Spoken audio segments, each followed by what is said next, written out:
ഒരു മനുഷ്യൻ്റെ ജീവിതത്തിൽ രാസവസ്തുക്കൾ ഒഴിവാക്കി ഒരു നിമിഷം പോലും മുന്നോട്ട് പോകാൻ നമുക്ക് കഴിയില്ല. രാസവസ്തുക്കൾ എന്ന് പറയുമ്പോൾ രാവിലെ എഴുന്നേറ്റ് മുഖം കഴുകി നമ്മൾ പല്ല് തേക്കുന്നത് മുതൽ അങ്ങോട്ട്, മുഖം കഴുകുന്നത് മുതൽ പല്ല് തേച്ച് മുന്നോട്ട് പോകുന്ന ഓരോ സെക്കൻഡുകളും നമ്മളെ സംബന്ധിച്ചിടത്തോളം രാസവസ്തുക്കളുടെ വലിയ ഒരു ഉപയോഗത്തിലൂടെയാണ് മുന്നോട്ട് പോവുക. ഭക്ഷണത്തിൽ, അതുപോലെ തന്നെ മെഡിസിൻസിൽ നമ്മൾ ഉപയോഗിക്കുന്ന ഓരോ പദാർത്ഥങ്ങളും രാസവസ്തുക്കൾ കൊണ്ടാണ് നിർമ്മിക്കപ്പെട്ടിട്ടുള്ളത്. ഈ രാസവസ്തുക്കളെ നിർമ്മിക്കുമ്പോൾ, ആ രാസവസ്തുക്കളെ പ്രൊഡക്റ്റീവായിട്ട് ഉപയോഗിക്കുമ്പോൾ അതിൻ്റെ വ്യാവസായികമായ പ്രൊഡക്ഷൻ ഒരു വശത്ത് വളരെ പ്രാധാന്യമർഹിക്കുന്ന ഒരു ഘടകമായിട്ട് നിൽക്കും. ഈ മേഖലയെ പരിഗണിക്കുന്ന പഠന തൊഴിൽ മേഖലയാണ് കെമിക്കൽ എഞ്ചിനീയറിംഗ്.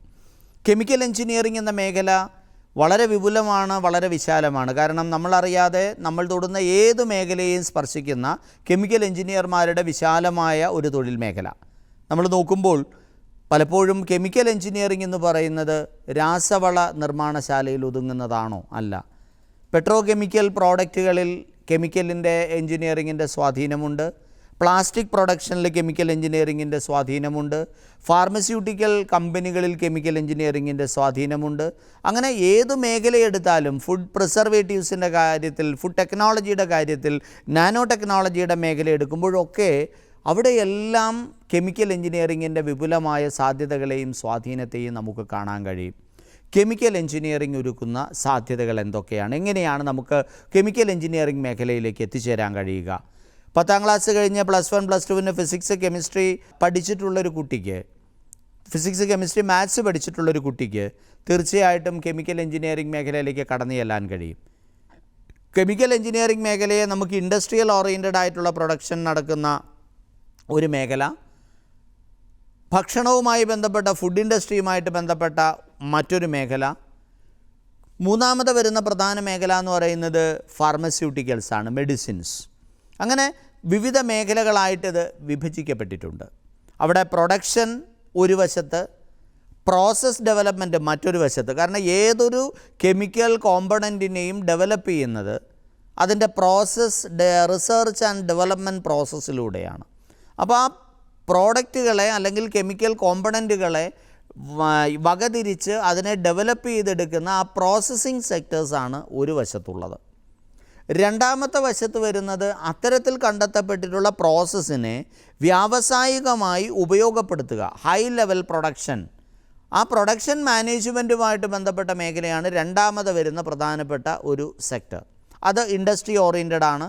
മറ്റൊന്ന് റിസർച്ച് ലാബുകളുമായിട്ട് ബന്ധപ്പെട്ടതാണെങ്കിൽ ഇവിടെ ഇൻഡസ്ട്രി ഓറിയൻറ്റഡ് ആണ്. അവിടെ ഇൻഡസ്ട്രി ഓറിയൻറ്റഡിൽ ആയിട്ടുള്ള പ്രവർത്തനങ്ങളിൽ അവിടെ വരുന്ന വർക്കേഴ്സ്, അതുപോലെ തന്നെ ആ കെമിക്കൽ കോമ്പോസിഷൻസ് പ്രോപ്പറായിട്ട് യൂസ് ചെയ്യപ്പെടുന്നുണ്ടോ, ഇങ്ങനെയുള്ള നിരവധി ഘടകങ്ങൾ പരിഗണിക്കപ്പെടുന്ന ഒരു മേഖല. മൂന്നാമത് വരുന്ന മേഖല എന്ന് പറയുന്നത് ഇതിൻ്റെ ക്വാളിറ്റി അഷുർ ചെയ്യുന്നൊരു മേഖലയാണ്. ഒരു പ്രോഡക്റ്റിൻ്റെ ക്വാളിറ്റി എത്രമാത്രമാണ്, അതിൻ്റെ മിനിമം ക്വാളിറ്റി അഷുർ ചെയ്ത് പോകുന്നില്ല എങ്കിൽ ആ പ്രോഡക്റ്റിനെ നമ്മൾ പാസ്സാക്കില്ല, മാർക്കറ്റിലേക്ക് വിടില്ല. അപ്പോൾ ആ ക്വാളിറ്റി അഷുറൻസുമായിട്ട് ബന്ധപ്പെട്ട ഒരു മേഖല.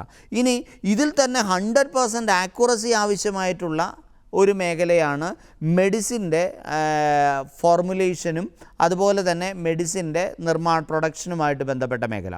ആ പ്രൊഡക്ഷൻ ആൻഡ് ഫോർമുലേഷൻ മേഖലയിൽ പ്രവർത്തിക്കാൻ ആഗ്രഹിക്കുന്ന ആൾക്കാർക്ക് ആക്യുറസി 100% തന്നെയാണ്, ഒട്ടും വ്യത്യാസം വരാൻ പറ്റത്തില്ല.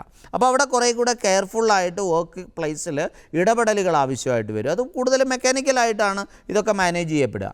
അപ്പോൾ അങ്ങനെ ഡിഫറൻ്റ് ആയിട്ടുള്ള ഏരിയ. ഇനി അത് തന്നെ എടുക്കുമ്പോഴത്തേക്കും നമുക്കറിയാം പ്ലാസ്റ്റിക് പ്രോഡക്റ്റുകൾ തന്നെ വിവിധങ്ങളായിട്ടുള്ള പ്ലാസ്റ്റിക് പ്രോഡക്റ്റുകളുണ്ട്. അല്ലെങ്കിൽ മെഡിസിൻസ് എടുക്കുമ്പോഴത്തേക്കും മെഡിസിൻസ് തന്നെ നമ്മൾ മനുഷ്യ ശരീരത്തിൻ്റെ അകത്തേക്ക് നമ്മൾ കഴിക്കുന്നത് അല്ലെങ്കിൽ ഇഞ്ചക്ഷൻ എടുക്കുന്നത്, അതുമല്ല എങ്കിൽ അതിൻ്റെ തൊലിക്ക് പുറത്ത് നമ്മൾ യൂസ് ചെയ്യുന്നത് ഒക്കെ ആയിട്ടുള്ള നിരവധിയായിട്ടുള്ള മെഡിസിൻസ് ഉണ്ട്.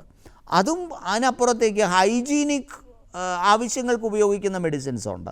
അതുകൂടാതെ പബ്ലിക് ഹെൽത്തിന് വേണ്ടിയിട്ട് ഉപയോഗിക്കുന്ന ചില കെമിക്കൽസ് ഉണ്ട്, ബ്ലീച്ചിങ് പൗഡറൊക്കെ പോലുള്ള കെമിക്കൽസ് ഉണ്ട്. ഇതെല്ലാം പ്രൊഡക്ഷൻ പ്രോസസ്സ് ഡിഫറൻ്റ് ആണ്, അതിൻ്റെ ഉപയോഗവും ഡിഫറൻ്റ് ആണ്. അപ്പോൾ ഈ ഓരോ മേഖലകളിലേക്കും ആവശ്യമുള്ള തരത്തിൽ ആ ക്വാളിറ്റിയോടുകൂടി ഒരു പ്രോഡക്റ്റിനെ നിർമ്മിച്ച് പുറത്തേക്ക് വിടുക എന്നുള്ളതാണ് പ്രധാനമായിട്ടും ഇവിടുത്തെ ചുമതലകൾ. അപകട സാധ്യത ഏറെയുള്ളൊരു ഇൻഡസ്ട്രി കൂടിയാണിത്. ചെറിയ പിഴവുകൾ നൽകേണ്ടത് ഗുരുതരമായ അപകടങ്ങൾക്കുള്ള വിലയായിരിക്കാം. അപ്പോൾ അതുകൊണ്ട് അത്തരത്തിലുള്ള വളരെ ശ്രദ്ധാപൂർവം ഇടപെടേണ്ട, അതേപോലെ തന്നെ നിയമാവലികൾ, ഇൻസ്ട്രക്ഷൻസ് പക്കയായിട്ട് ഫോളോ ചെയ്യാൻ നിർബന്ധിതരാകുന്നൊരു തൊഴിൽ മേഖല കൂടിയാണ് യഥാർത്ഥത്തിൽ കെമിക്കൽ എഞ്ചിനീയറിംഗ് എന്ന് പറയുന്നത്. ആ കെമിക്കൽ എഞ്ചിനീയറിംഗ് മേഖലയിലേക്ക് പോകാൻ ആഗ്രഹിക്കുന്ന കുട്ടികൾക്ക് പോളിടെക്നിക് ഡിപ്ലോമയും എഞ്ചിനീയറിംഗ് ഡിഗ്രിയും ഒക്കെ പാസ്സായതിന് ശേഷം ഈ മേഖലയിലേക്ക് കടന്നു ചെല്ലാൻ കഴിയുന്നുവെന്ന് മാത്രമല്ല, ഈ മേഖലകളിൽ നമ്മൾ പ്രവർത്തിക്കാൻ ആഗ്രഹിക്കുന്ന ഒരു കുട്ടിക്ക് അയാളുടെ വിവിധങ്ങളായിട്ടുള്ള സ്കില്ലുകൾക്കൊപ്പം തന്നെ ഈ കെമിക്കൽസ് ഏതെങ്കിലും തരത്തിലുള്ള റിയാക്ഷൻസ് അയാളുടെ ശരീരത്തിൽ ഉണ്ടാക്കുന്നുണ്ടോ എന്നും കൂടെ പരിഗണിക്കപ്പെടേണ്ടതായിട്ട് വരും. ആ റിയാക്ഷൻസും വളരെ പ്രധാനപ്പെട്ടതാണ്. കാരണം ആ റിയാക്ഷൻസിലൂടെ നമ്മളെ സംബന്ധിച്ചിടത്തോളം രോഗാവസ്ഥകൾ ഉണ്ടാകാനും അല്ലെങ്കിൽ അലർജിക് ആകുന്നതിനുമൊക്കെയുള്ള സാധ്യതകൾ ഏറെയായിട്ടുണ്ട്. അപ്പോൾ അതും നമ്മൾ പരിഗണിക്കപ്പെടേണ്ടതായിട്ടുണ്ട്. ഇതെല്ലാം കഴിഞ്ഞാൽ പിന്നെ തൊഴിലിടത്തിലേക്ക് വരുമ്പോഴത്തേക്കും നമുക്കവിടെ പ്രോസസ്സിങ്, ഡെവലപ്മെൻറ്റ്, അതേപോലെ തന്നെ പ്രൊഡക്ഷൻ, അത് കഴിഞ്ഞാൽ ക്വാളിറ്റി അഷുറൻസ്, ഈ മേഖലകൾ ആണ് പ്രധാനമായിട്ടും നമ്മുടെ തൊഴിലിടത്തിൽ നമുക്ക് ലഭ്യമായിട്ടുള്ളത് എങ്കിൽ ഇത് വിവിധ രാജ്യങ്ങളിൽ തൊഴിൽ സാധ്യതകൾ ഡിഫറൻ്റ് ആയിട്ട് വരും. ചില രാജ്യങ്ങളിൽ ചില പ്രൊഡക്ഷൻ മേഖലകളിൽ ഡോമിനേറ്റ് ചെയ്ത് നിൽക്കുന്നതായിട്ട് നമുക്ക് കാണാൻ കഴിയും. ഇപ്പോൾ പ്രധാനമായിട്ടും ഗൾഫ് കൺട്രീസൊക്കെ എടുക്കുമ്പോഴത്തേക്കും ഗൾഫ് രാജ്യങ്ങളിലൊക്കെ നമുക്ക് ഓയിൽ, അതുപോലെ തന്നെ മെക്കാനിക്കൽ, കെമിക്കൽ പ്രൊഡക്ഷൻസ് ചില മേഖലകളിലൊക്കെ വലിയ തോതിൽ നമുക്ക് കാണാൻ കഴിയും. കാരണം ഓയിൽ ആൻഡ് ഗ്യാസ് ഇൻഡസ്ട്രി എന്ന് പറയുമ്പോഴത്തേക്കും ഇതിൻ്റെ ബൈ പ്രോഡക്റ്റായിട്ട് നിരവധി കെമിക്കൽ പ്രോഡക്റ്റ് പുറത്തേക്ക് ഇറങ്ങുന്നുണ്ട്. അതെല്ലാം ഇൻഡസ്ട്രിയാണ്. അപ്പോൾ ആ ഒരു മേഖലയെ നമുക്ക് ഒരു വശത്ത് ഉപയോഗപ്പെടുത്താം. അപ്പോൾ ആ രാജ്യങ്ങളിലേക്ക് പോകാൻ ആഗ്രഹിക്കുന്ന ഒരു കുട്ടി ഇത്തരം മേഖലകളിൽ കോൺസെൻട്രേറ്റ് ചെയ്യുന്നത് നന്നായിരിക്കും. രണ്ടാമത് വരുന്ന മേഖല എന്ന് പറയുന്നത് മറ്റു തരത്തിലുള്ള കെമിക്കൽ കോമ്പണൻസ് നിർമ്മിക്കുന്ന പല സ്ഥാപനങ്ങൾ നമ്മുടെ നാട്ടിലുണ്ട്. ഫാർമസ്യൂട്ടിക്കൽ മേഖലയിൽ മുൻപന്തിയിൽ നിൽക്കുന്ന സ്വിറ്റ്സർലൻഡ് പോലെ, UK പോലെ, അമേരിക്ക പോലുള്ള ചില രാജ്യങ്ങളുണ്ട്, ഇന്ത്യ പോലുള്ള രാജ്യങ്ങളുണ്ട്. അവിടെ നമുക്ക് വേണമെങ്കിൽ അത് കോൺസെൻട്രേറ്റ് ചെയ്യാനായിട്ട് സാധിക്കും. അപ്പോൾ അത്തരത്തിലുള്ള വിവിധ രാജ്യങ്ങളിൽ നമുക്ക് ലഭ്യമായിട്ടുള്ള സാധ്യതകളെ തിരിച്ചറിയാനും ആ സാധ്യതകളെ പ്രോപ്പറായിട്ട് ഉപയോഗപ്പെടുത്താനും അതിനനുസരിച്ചിട്ടുള്ള പഠന ക്രമങ്ങൾ, ഇനി പുതിയ പുതിയ മെറ്റലുകളും കെമിക്കലുകളും ഡെവലപ്പ് ചെയ്തെടുക്കേണ്ട സാഹചര്യങ്ങളുണ്ട്. ഇപ്പോൾ ബഹിരാകാശ യാത്രയൊക്കെ നടത്തുന്ന സമയത്ത് ബഹിരാകാശ വാഹനങ്ങളിലൊക്കെ ഉപയോഗിക്കുന്ന യുദ്ധ രംഗത്ത് ഉപയോഗിക്കുന്ന ചില പ്രോഡക്റ്റുകളൊക്കെ ആ സാഹചര്യങ്ങൾക്കനുസരിച്ച് രൂപപ്പെടുത്തിയിട്ടുള്ളതാണ്. വലിയ തെർമൽ റെസിസ്റ്റൻസ് ശേഷിയുള്ള ചില മെറ്റലുകൾ നമുക്ക് ഡെവലപ്പ് ചെയ്തെടുക്കേണ്ടതായിട്ട് വരാം. ഉപഗ്രഹങ്ങളിലേക്ക് അല്ലെങ്കിൽ നമ്മൾ റോക്കറ്റുകൾ നിർമ്മിക്കുന്ന സമയത്ത് ഒക്കെ അത്തരത്തിലുള്ള ചില മെറ്റലുകൾ നമുക്ക് നിർമ്മിക്കേണ്ടതായിട്ട് വന്നേക്കാം. ഫർണസുകളൊക്കെ വരുമ്പോഴത്തേക്കും വലിയ ചൂടോടുകൂടെ തിളച്ചുരുകുന്ന പദാർത്ഥങ്ങൾക്കൊപ്പം ഉരുകാത്ത മെറ്റീരിയലിലായിരിക്കും ഫർണസ് നിർമ്മിക്കപ്പെടുക. അപ്പോൾ അതിന് പറ്റിയ ലോഹങ്ങൾ നിർമ്മിക്കേണ്ടി വരാം. അപ്പോൾ അങ്ങനെ നമുക്ക് ഈ കെമിക്കലുകൾ ഉപയോഗിച്ചുകൊണ്ട് പുതിയ പുതിയ ആവശ്യങ്ങൾക്കനുസരിച്ചിട്ടുള്ള കെമിക്കലുകൾ നിർമ്മിക്കാനായിട്ട് കഴിയണം. അതേപോലെ തന്നെയാണ് മെഡിസിൻസ്. കാലാകാലങ്ങളിൽ മാറി മാറി വരുന്ന രോഗങ്ങൾക്കനുസരിച്ച്, സാഹചര്യങ്ങൾക്കനുസരിച്ച് പുതിയ പുതിയ മെഡിസിൻസ് നമുക്ക് ഡെവലപ്പ് ചെയ്യേണ്ടതായിട്ടുണ്ട്. അപ്പോൾ ആ ഒരു സാധ്യതയെയും നമുക്ക് മുന്നിൽ കാണേണ്ടതായിട്ടുണ്ട്. അപ്പോൾ അതിന് പോകാൻ താല്പര്യമുള്ള ആൾക്കാർ അത്തരത്തിലുള്ള തയ്യാറെടുപ്പുകളാണ് അവിടെ നടത്തേണ്ടത്. ആ ഒരു കെമിക്കൽ കോമ്പോസിഷൻ ഡെവലപ്പ് ചെയ്യുന്നതുമായിട്ട് ബന്ധപ്പെട്ട മേഖലകളിൽ തൽപരരായിരിക്കണം.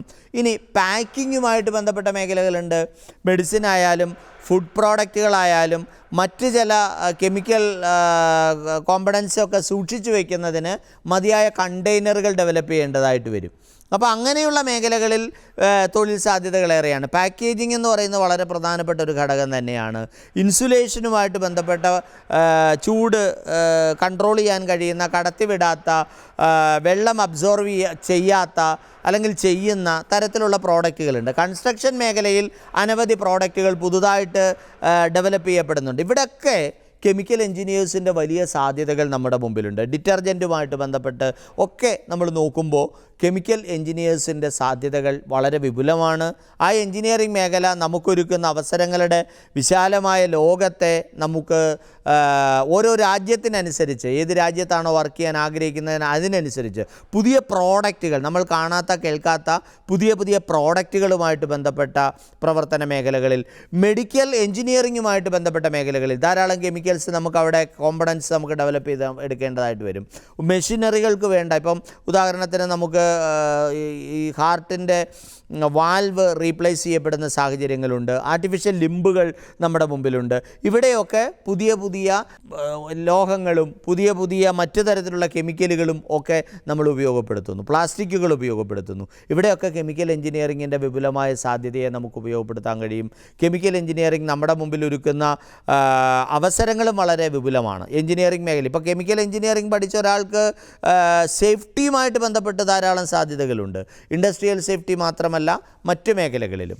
അപ്പോൾ ഇതെല്ലാം ചേർന്ന് വരുന്നതാണ് വസ്തുക്കളുടെ ഭാരം കുറയ്ക്കുന്നതുമായിട്ട് ബന്ധപ്പെട്ട മേഖലകൾ. എല്ലാം കെമിക്കൽ എഞ്ചിനീയറിങ്ങിൻ്റെ സാധ്യതകൾ നമുക്ക് മുമ്പിൽ തുറന്നു തരുന്ന വലിയ തൊഴിലിടങ്ങളാണ്.